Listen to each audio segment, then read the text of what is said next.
পড়ো না কুরআন। দরকার আছে না নাই? ও আল্লাহর বান্দা বান্দীরা, এবার শুন, একমাত্র কারণ হচ্ছে আমরা কোরআন থেকে দূরে সরে কেন? একটাই কারণ, ইত্তাকুল্লাহ, আল্লাহর ভয় আমাদের অন্তরের মধ্যে নাই।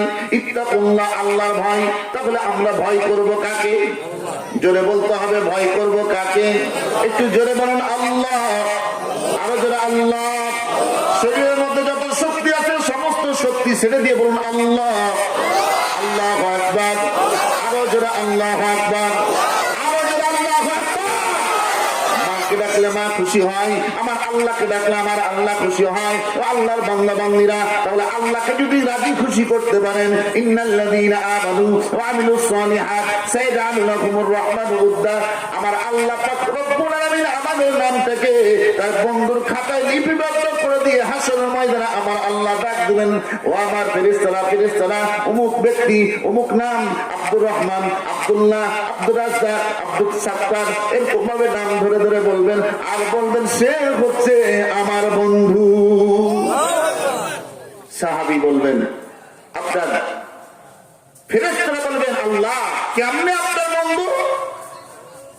এমন সময় আল্লাহ পাক রব্বুল আলামিন বলবেন, রংপুর জেলার মিঠাপুকুর থানায় একটি জায়গা, বুজুর্গ সন্তোষপুর বেলকোলা বড় বাড়ি এলাকায় নূরে মদিনা হাফিজিয়া মাদ্রাসার মাহফিলে তোমার আমার অমুক অমুক বান্দারা মাহফিলে উপস্থিত হয়ে কোরআনের আলোচনা শুনে আমি আল্লাহর ভয়ে আমি আল্লাহকে বারবার ডাক দিয়েছে, বলছে আল্লাহু আকবার, বারবার ডাক দিয়ে বলছে আল্লাহু আকবার। আমি আল্লাহ পাক রব্বুল আলামিনের অন্তরটা রাজি খুশি হয়ে গেছে। আমি আল্লাহ খুশি হয়ে সঙ্গে সঙ্গে তাদের নামটাকে আমি আল্লাহর বন্ধুর খাতায় লিপিবদ্ধ করে দিয়েছি। তাহলে আল্লাহর বন্ধু সবাই হতে চান? আল্লাহ কবুল করুন, বলুন আমিন। আমার ভাইরা, আমার বন্ধুরা, আল্লাহ যদি বন্ধু হতে চাই তাহলে আল্লাহর ভয় আমাদের অন্তর মধ্যে থাকতে হবে, তাকওয়া অর্জন করতে হবে। কয়েকদিন পূর্বে সহিহুল মুসলিম শরীফ আমি যখন ঘাটাঘাটি শুরু করলাম, একটা হাদিস আমার সামনে চলে আসলো। হাদিসটা কি? আমার নবী, বিশ্ব নবী মসজিদ নববীর মধ্যে নিজ কামরার মধ্যে নিজ ঘরের মধ্যে আমার নবী শায়িত রয়েছেন ঘুমন্ত অবস্থায়। আল্লাহু আকবার। নবীজি ঘুমাতে ঘুমাতে হঠাৎ করে আমার নবী বললেন আল্লাহু আকবার। আরো যারা আল্লাহু আকবার। নবীজি স্ত্রী আবার ডাক দিয়ে বললেন, ইয়া রাসূলুল্লাহ, ইয়া হাবিবাল্লাহ, আপনি ঘুমের মধ্যে যেভাবে আল্লাহু আকবার ডাক দিলেন মনে হচ্ছে আপনি ভয় পেয়েছেন। নবীজি বলেন, না না, আমি ভয় পাই নাই, তবে স্বপ্নের মধ্যে আমি আমার আল্লাহকে দেখেছি। আমরা সবাই স্বপ্নে আল্লাহকে দেখতে চাই। কারা কারা চান হাত উঠায় আল্লাহকে দেখান তো দেখি। লিল্লাহি তাকবীর। আল্লাহ কবুল করুন, আমিন। এবার হাত নামাই। ও মুসলমান ভাইরা, এমন সময় নবীজি কে বলতেছে, ইয়া রাসূলুল্লাহ, ইয়া হাবিবাল্লাহ, আপনি যখন স্বপ্নের মধ্যে আল্লাহু আকবার নামে ডাক দিলেন তখন আমি স্পষ্ট ভাবে দেখতে পেলাম, মনে হলো আসমান জমিন ভেঙে পড়ে যাবে। আসমান জমিন ভেঙে পড়ে যাবে, এমন অবস্থা। তাহলে নবীর আওয়াজের শক্তি কম না বেশি? আর নবীর যারা সৈনিক হবে তাদেরও শক্তি কম হবে না বেশি? আমার ভাইরা, আমার বন্ধুরা, এবার আসুন। নবীজি স্ত্রীকে বললেন, স্ত্রী রে উজুর পানি দাও। আল্লাহর নবী উজু বানালেন, উজু হয়ে গেল, তাহাজ্জুদের নামাজ আদায় করলেন। এবার মসজিদে নববীতে চলে গেলেন। যাওয়ার পরে আমার নবী, বিশ্ব নবী ফজরের নামাজের ইমামতি করলেন। এমন সময় নবীজি ইমামতি যখন শুরু করলেন, আল্লাহু আকবার সানা পড়লেন, সূরা ফাতিহা পড়লেন, অন্য সূরা মিলালেন। প্রথম রাকাত হয়ে গেল, দ্বিতীয় রাকাত হয়ে গেল। তাশাহুদে বসার পরে তাশাহুদ শেষ করলেন, দুরূদ শরীফ শেষ করলেন, দয়মা সূরার পরে আসসালামু আলাইকুম ওয়া রাহমাতুল্লাহ কি বলে সালাম ফিরালেন। এখন তো সালাম আমাদের মাঝ থেকে প্রায় উঠেই গেছে, ঠিক না বেঠে? এমন সময় ইন্ডিয়াতে যেরকম মুসলমান কোনটা আর হিন্দু কোনটা চিনা কঠিন। বাংলাদেশেও দেখতেছি এমন অবস্থা, অধিকাংশ মুসলমানের মুখে দাড়ি নাই, ঠিক না বেশি? আবার দাড়ি আছে তো স্টাইলি, হিন্দুদের যেমন দাড়ি মুসলমানের সন্তানরাও স্টাইল করে রাখে সেই দাড়ি। ও মুসলমান ভাইরা, আরো বলতে চাই, এমন দাড়ি রাখতে হবে যেই দাড়ি আমার নবী বিশ্ব নবী মুহাম্মদ রাসূলুল্লাহ সাল্লাল্লাহু আলাইহি সাল্লাম রেখেছেন, ঠিক না বেঠিক? অর্থাৎ নবীর আদর্শের সাথে আমাদের আদর্শ মিল থাকতে হবে। অনেকে রাগ করতে পারেন, রাগ করলে আমার করার কিছু নাই, কারণ জনগণকে খুশি করার জন্য আমি আতিক বিন আব্দুর রাজ্জাক কোনদিন পক্ষে কথা বলি নাই। কারণ আমি যে দল করি, আমি যে মতের অনুসারী, আমার দলের মধ্যে অনেক খারাপ মানুষ আছে না? আছে, যারা অন্যায়ের সাথে জড়িত। তাই বলে কি তাদেরকে আমরা সাপোর্ট করব? এই হক কথা, সঠিক কথা বলার কারণে আমার বাপও যদি আমার উপরে মন খারাপ করে, আমার দেখার টাইম নেই। ও মুসলমান ভাইরা, এবার আসুন, গত বছর এক মাহফিলে গেছি, যখন সুদের বিরুদ্ধে কথা বললাম, হাতে কোরআন আল্লাহকে সাক্ষী রেখে বলছি, ওয়াজের পরে টাকা যেটা দিতে গিয়েছে তার 50% দেয় নাই। 50% তো কমিটির যিনি সেক্রেটারি, সভাপতি তো নাই, আগে চলে গেছে বাড়ি। বলতেছে, হুজুর আমরা কমিটি আমাদের বিরুদ্ধে বক্তব্য দিচ্ছেন, এই জন্য টাকা কম। আমাদের বিরুদ্ধে কথা বলছেন যে টাকা কম, আমাদের বিরুদ্ধে কথা বলার জন্য আপনাকে ডেকেছি। আপনি কথা বলবেন সুবহানাল্লাহ, আপনি কথা বলবেন আলহামদুলিল্লাহ, আপনি কথা বলবেন আল্লাহু আকবার, আপনি কথা বলবেন নামাজের, আপনি কথা বলবেন কবরে, আপনি কথা বলবেন পরকালে। আরে ভাই, একটা মানুষ মরে গেছে, তার সামনে ওয়াজ করে লাভ আছে? বেঁচে থাকা অবস্থায় তার সামনে ওয়াজ করতে হবে, এটা করা যাবে না, ওটা করা যাবে না, হারাম পথে চলা যাবে না, কোরআনের পথে চলতে হবে, ইসলামের পথে চলতে হবে, আল্লাহর পথে চলতে হবে, রাসূলুল্লাহ সাল্লাল্লাহু আলাইহি ওয়াসাল্লামের আদর্শ মানতে হবে, ঠিক না বেঠিক? এখন হয়ে গেছে বিপদ। হুজুর আপনি আমাদের বিরুদ্ধে কথা বললেন কেন? তো কথা হচ্ছে, দুনিয়া হচ্ছে ক্ষণস্থায়ী, কার পক্ষে আসলো কার বিপক্ষে আসলো এটা আমাদের দেখার টাইম নাই, আল্লাহর পক্ষে কথা বলতে হবে, ঠিক না বেঠিক? যতদিন এই বুকে আছে প্রাণ, আমরা গেয়ে যাব শুধু আল্লাহর গান। যতদিন এই বুকে আছে প্রাণ, আমরা গেয়ে যাব শুধু আল্লাহর গান। দুটি মনে মনে মিলন হলে খোদার সর্ব সৃষ্টি হয়, চিরদিনের দুনিয়ায় পড়েছি হায়, ইসলামের জয়। আল্লাহর বান্দা বান্দীরা, এবার আসুন, আমার নবী বিশ্ব নবী ফজরের নামাজ শেষ করার পরে আসসালামু আলাইকুম ওয়া রাহমাতুল্লাহ সালাম যখন শেষ হয়ে গেল, নবীজি এবার সাহাবীদের দিকে ঘুরে বসলেন। বসার পরে নবীজির সামনে শত শত সাহাবী বসা। আমার নবীর দুই চোখের পানি কোনা দিয়ে টপ টপ করে পানি বের হয়, টপ টপ করে পানি বের হয়।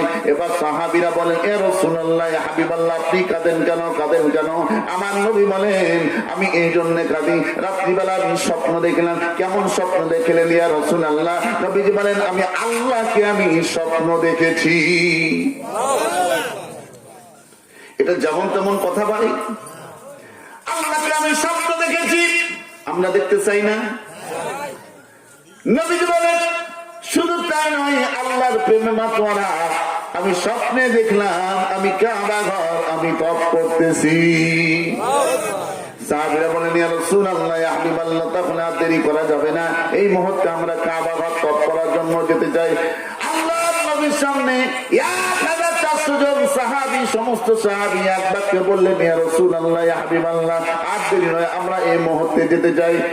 পরামর্শ ক্রমে এবার যখন যাওয়া শুরু হলো, ও আল্লাহর বান্দা বান্দীরা মক্কার মদিনায় যান। মক্কা আর মদিনার মাঝামাঝি একটি জায়গা আছে, যে জায়গাতে যাওয়ার পরে আমার নবী বিশ্ব নবীর কানে কানে একটি আওয়াজ আসলো, ইয়া রাসূলুল্লাহ, একসঙ্গে এতজন যাওয়া যাবে না, যদি যাওয়া হয় মক্কার কাফেররা মনে করবে আক্রমণ করার জন্য মনে হয় যাচ্ছি, তাহলে কি করতে হবে? একজন কি দূত হিসেবে মক্কায় মক্কায় পাঠাতে হবে, যিনি মক্কাবাসীর কাছে, মক্কায় যারা দায়িত্ব আছে বড় বড় নেতা, তাদের কাছে অনুমতি নিয়ে আসবে। এরপরে আমরা যাব, এরপরে পাঠানো হবে কাকে? হযরত উসমান রাদিয়াল্লাহু তাআলা আনহু চলে গেলেন। এবার ও মুসলমান ভাইয়েরা, সকাল চলে যায়, দুপুর চলে যায়, বৈকাল চলে যায়, সন্ধ্যা এমন সময় আল্লাহ নবীর কানে কানে কে যেন বলে যায়, ইয়া রাসূলুল্লাহ, ইয়া হাবিবাল্লাহ, ইয়া রাসূলুল্লাহ, ইয়া হাবিবাল্লাহ। এই কথা বলা হলো যে এই সাহাবীকে মক্কায় পাঠাইছেন, সেই সাহাবী হযরত উসমানকে মক্কার কাফেররা হত্যা করে ফেলেছে। মক্কার কাফেররা কি করছে? হত্যা করে ফেলেছে।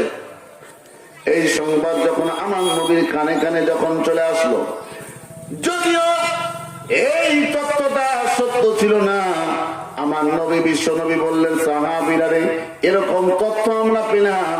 এমন সময় সাহাবীরা বললেন, ইয়া রাসূলুল্লাহ, ইয়া হাবিবাল্লাহ, আমাদের একজন মুসলমান ভাইকে কাফের বেঈমানেরা হত্যা করবে, আঘাত করবে, আমরা মুসলমানটা কখনো সহ্য করতে পারি না। অর্থাৎ হত্যার বদলি হত্যা, বদলার বদলি বদলা। এই কথা বলার সঙ্গে সঙ্গে আমার নবী বিশ্ব নবী এই কথা বলার সঙ্গে সঙ্গে কি হয়ে গেল? সমস্ত সাহাবী এক বাক্যে বললেন, ইয়া রাসূলুল্লাহ, ইয়া হাবিবাল্লাহ, আমাদের মুসলমান ভাইয়ের হত্যার প্রতিশোধ নিতে চায়। আমার নবী এবার বললেন, ও সাহাবীরা রে, কারা কারা হত্যার প্রতিশোধ নিতে চাও? আঘাতের বদলে আঘাত নিতে চাও?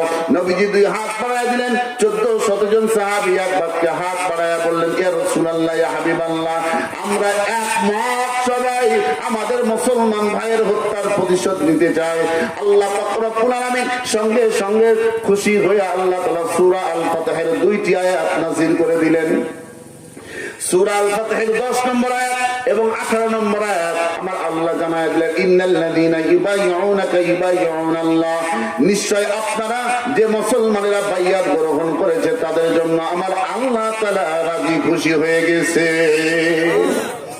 আল্লাহ পাক রব্বুল আলামিন বলেন, লাকাদ রাদিয়াল্লাহু আনিল মুমিনিনা ইয ইউবাইয়ুনাকা তাহতাশ শাজারা আলিমা মা في قلوبهم فأنزل السكينة عليهم وأثابهم فتحا قريبا। আল্লাহ পাক রব্বুল আলামিন আয়াত যখন নাযিল করে দিলেন, আমার নবী বিশ্ব নবীর সাহাবীদেরকে যখন এই আয়াতটা যখন শোনায় দিলেন, সমস্ত সাহাবীদের মধ্যে আনন্দ শুরু হয়ে গেল। ও মুসলমান ভাইরা, মিঠাপুকুর এলাকার মুসলমানেরা, আজকেও যদি আমরা কোরআনের পক্ষে থাকতে পারি, কোরআনের পক্ষে যদি আমরা পূর্ণাঙ্গভাবে যদি ওয়াদাবদ্ধ হতে পারি যে আমরা কোরআনের পক্ষে থাকবো, এই কোরআনকে আল্লাহর জমিনে প্রতিষ্ঠিত করতে থাকবো, আমরা মুসলমান আর বিভেদ থাকবো না, কে কুন্দল করে দেখার টাইম নাই। আমরা সকল মান আল্লাহর কোরআনের পক্ষে।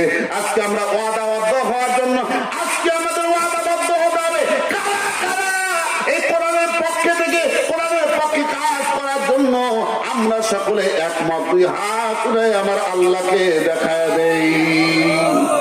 আল্লাহ কবুল করুন, আমিন। আমার ভাইরা, আমার আল্লাহ পাক রব্বুল আলামিন বলেন, ওয়াতাসিমু বিহাবলিল্লাহি জামিআন ওয়া লা তাফাররাকু। আল্লাহ বলছেন, আমি আল্লাহ রুজ্জুকে তোমরা আঁকড়ায় ধরো। কোন রুজ্জু ভাই? আল্লাহ রুজ্জু, সেটা কি? ইবনে কাসির তাফসীর কারক 2টা ব্যাখ্যা করেছেন। এক ব্যাখ্যা হচ্ছে আমাদের ধর্মের নাম কি? ইসলাম। আমাদের ধর্মকে যদি আমরা আঁকড়ায় ধরি, 2 নম্বর হচ্ছে আল কোরআন। এই কোরআনকে যদি আঁকড়ায় ধরি আর সমস্ত মুসলমান যদি আমরা ঐক্যবদ্ধ হতে পারি, অবশ্যই মুসলমানদের বিজয় নিশ্চিত হবেই হবেই হবে ইনশাআল্লাহ। দুঃখজনক বিষয় হচ্ছে আমরা মুসলমান আমরা একমত হতে পারি না। তবে আলহামদুলিল্লাহ সুম্মা আলহামদুলিল্লাহ, সমস্ত আলেম ওলামারা এক প্ল্যাটফর্মে আসার জন্য এই দাওয়াতি কাজ চলতেছে। আমরা সবাই ভেদাভেদ সৃষ্টি না করে আমরা সবাই ঐক্যের পক্ষে কথা বলবো, কাজ করব। আল্লাহ সকলকে আল্লাহ কবুল করুন। সকলে বলি আল্লাহুম্মা আমিন। আরে যারা আল্লাহুম্মা আমিন। আর দেরি নয়, ইনশাআল্লাহ এখনই দোয়া করে দেব। রাত্রি 12টা পার হয়ে গেছে, সোয়া 12টা প্রায়। আর দেরি নয়, আমরা সকলে দুরূদ শরীফ পড়ি। আল্লাহুম্মা সাল্লি আলা মুহাম্মাদিন وعلى آل محمد كما صليت على إبراهيم وعلى آل إبراهيم إنك حميد مجيد اللهم بارك على محمد وعلى آل محمد كما باركت على إبراهيم وعلى آل إبراهيم إنك حميد مجيد